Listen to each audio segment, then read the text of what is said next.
My dear students, Department of Sanskrit Education welcomes you in online English classes for English literature for 12th standard.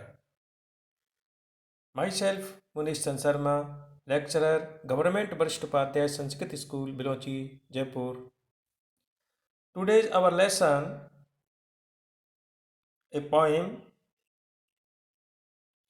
on time, which is written by Milton. This poem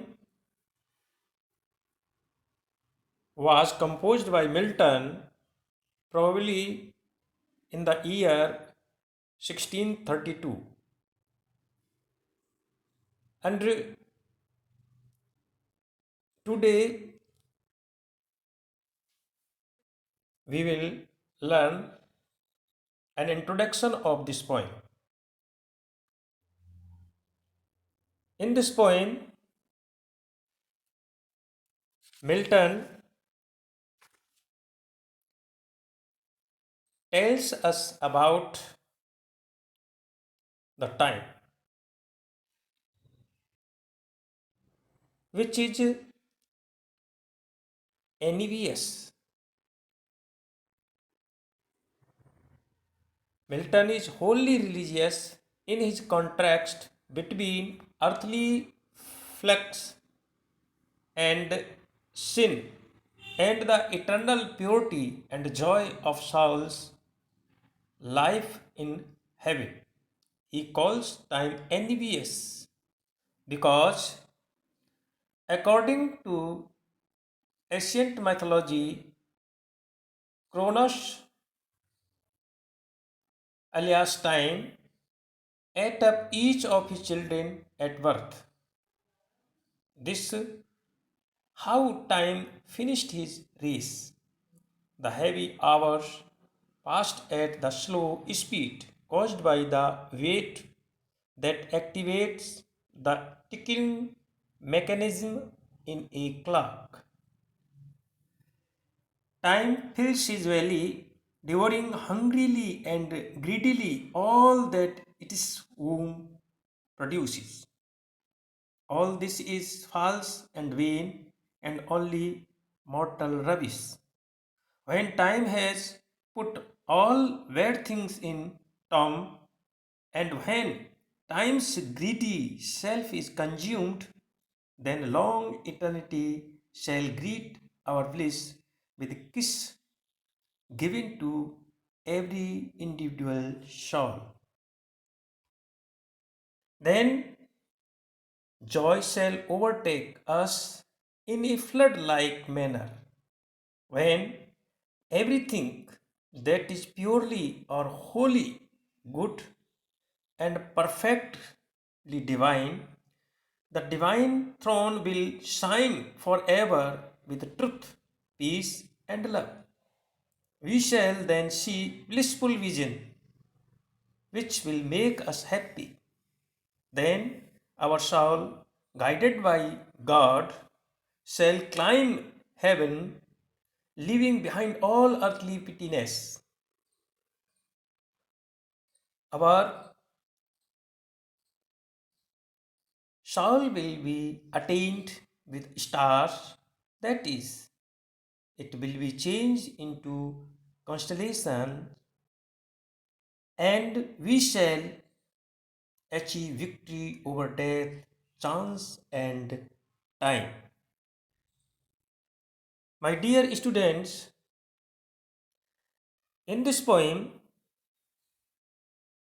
Milton tells about envious time or Kronos, अर्थात इस कविता में कवि हमें जो ईर्ष्यालु समय है उसके बारे में बताता है। प्राचीन पौराणिक गाथाओं के अनुसार जो क्रोनस है, टाइम है, वो अपने बच्चों को जन्म के समय ही उन्हें खा लेता है और फिर वह कैसे अपनी गति को फिनिश करता है, इसके बारे में बताया गया है, जो काफ़ी हैवी आवर्स आवर्स होते हैं। हैवी आवर्स का मतलब है ऐसा समय जो कठिन होता है, वो बड़ी ही धीमी धीमी गति से आगे बढ़ता है। और जिस प्रकार से एक घड़ी का जो वेट होता है, जो धीरे धीरे टिकिंग करता हुआ इधर उधर हिलता है, उसी प्रकार से ये जो हैवी आवर्स का समय होता है वो गुजरता है। हैवी आवर्स की जो गति स्लो होती है उसके बारे में कभी कहता है कि जो कठिन समय होता है वो धीरे धीरे गुजरता है। इसके अलावा ये ऐसा समय है जो कुछ भी इसके गर्भ में मौजूद होता है वह सभी को अपने अंदर ही डिवोरिंग करता है, वह कोसता है, निगलता है अपने पेट को भरने के लिए। ये सब एक प्रकार से सांसारिक व्यर्थ की बातें हैं, बेकार की बातें हैं, उनको ये निगलता है। When time has put all bad things in tomb, और जब ये समय सभी बुरी चीज़ों को एक कब्र में रख देता है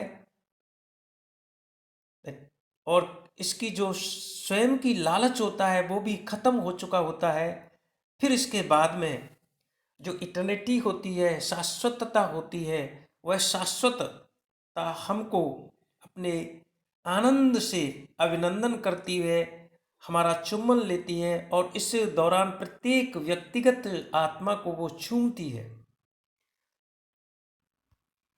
इसके फलस्वरूप फिर जो आनंद होता है वो एक बाढ़ की तरह से,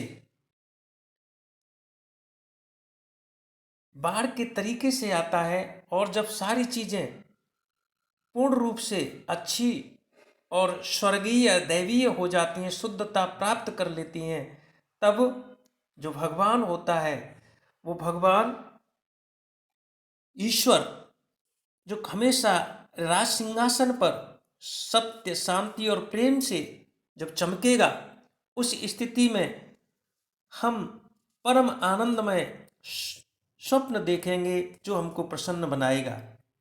तब परमेश्वर द्वारा पथ प्रदर्शित हमारी आत्मा स्वर्ग में चढ़ेगी और सभी प्रकार की कुरूपता या तुच्छताएं, जो सांसारिक तुच्छताएं होती हैं, उनको पीछे छोड़ देगी, उन्हें त्याग देगी।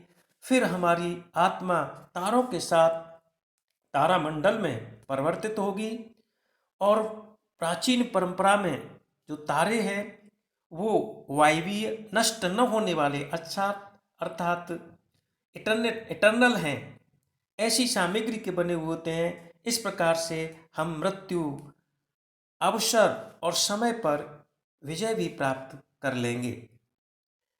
इस प्रकार से इस कविता का जो इंट्रोडक्शन है, परिचय है, वो आपको मैंने हिंदी और अंग्रेजी दोनों माध्यमों में बताया है, समझाया है और शायद आपकी समझ में आएगा। अगले पाठ में हम इस कविता के एक्सप्लेनेशन को पढ़ेंगे, सीखेंगे। धन्यवाद।